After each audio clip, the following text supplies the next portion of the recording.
Hi, my name's Tim Mitchell. I am a certified PGA teaching professional, teaching out of the Pelican Hill Golf Club on the beautiful Newport coast of California.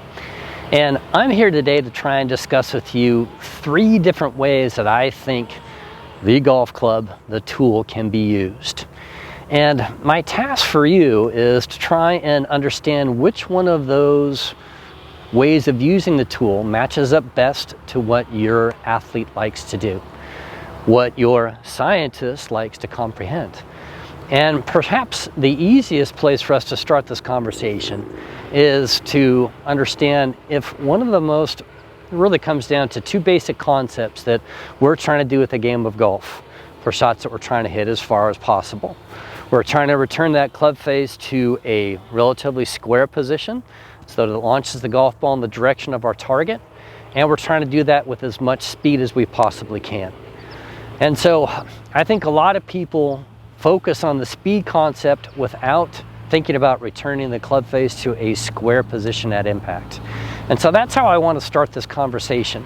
And so we're going to take a look at one way. We're going to take a look at 3 ways altogether first, but we're going to take a look at one way that I think many of the golf population consider to swing the golf club.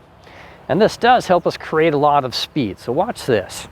Here's my club face at a square face position. If I swing the golf club back and forward like this, you'll see that that club face is returning to square throughout the sequence. But then you might also see that that club face is moving a lot. Right now it's pointing up towards the sky. Right here it's pointing down towards the ground. Okay? That's one concept of being able to swing the tool. Here's another concept of being able to swing this tool. So we see the club face is square. As I swing the golf club back and through, and I do that a little bit with some speed here, right? Okay. You're going to see that that club face, as I do this in slow motion, always seems to basically be square to the path that I'm swinging the golf club upon. Okay. That's another concept that we can try and utilize the tool correctly. Let's take a look at the last concept. Okay.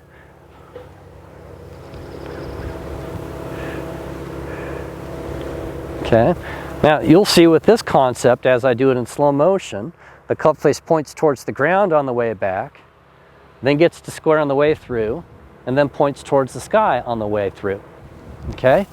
Each one of those concepts is done on the elite tours around the world. You have to find which one of those concepts works best for you. Okay? Now, from just a perspective of trying to understand the golf swing or build preferences upon the golf swing, I think of the place that I would encourage most of us to try and build our golf swing upon first, or at least understand our golf swing, is the middle one, the second one, where the club face stays square to the swing circle the entire time. I think all of us would agree that out of the 3 ideas that I present to you, that's the motion that puts the least amount of stress on my athlete. I don't have to manipulate the club face closed on my first concept. I don't have to manipulate the club face open on the second concept. So the important thing for us to recognize now is what characteristics match up well to each one of the usages of the tool. And we'll discuss those next. So let's take a look at 3 elite golfers and try and understand how they utilize the tool, how they are models for us to utilize the tool.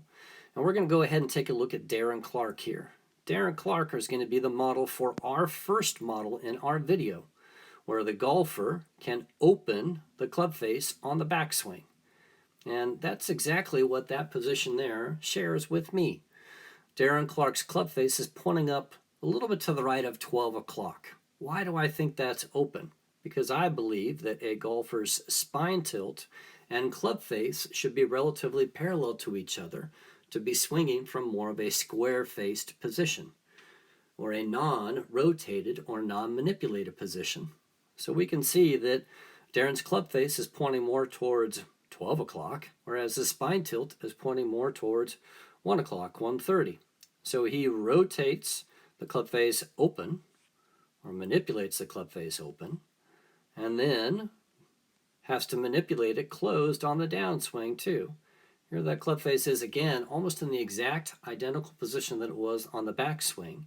So Darren has to find some way to manipulate the club face so that it squares up and is pointing towards the target at impact.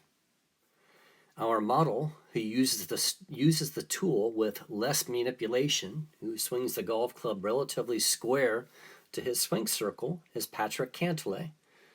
As we start his backswing, you'll see that as we stop in that position where the shaft of the golf club is relatively parallel to the ground, you can see that the club face is pointing up towards 1 o'clock-ish, which is very similar to where his spine tilt is.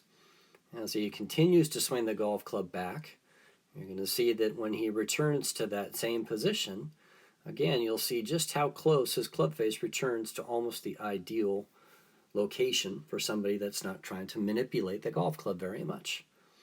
His club face stays square to his swing circle throughout most of his strike. Our last model, the golfer that uses the tool by swinging the club face closed on the way back and then opens it on the way through, is Zack Johnson. Watch as he swings the golf club back, and we stop again at our favorite position of shaft being parallel to the ground. You can see that Zack's golf club is pointing somewhere in the 215 to 230 range. As he starts his downswing, you'll see that Zack works at trying to get the club face into more of an open face position. So look how his club face here now is pointing closer to 1 o'clock. Each one of these golfers is a world-class golfer, an elite golfer. 2 of them have won major championships. The task for you is to identify which one of these models works best for you. And they should be based upon what your body likes to do and probably the ball flight that you prefer to hit, the ball flight that you prefer to strike. So I hope that the initial video and then these 3 videos taking a deeper and closer look at some of the elite players on the PGA Tour gives you an idea of how you want to utilize the tool. Utilize the tool correctly, all sorts of wonderful things are going to start to blossom with your understanding of the game and how to execute better shots. Best of luck.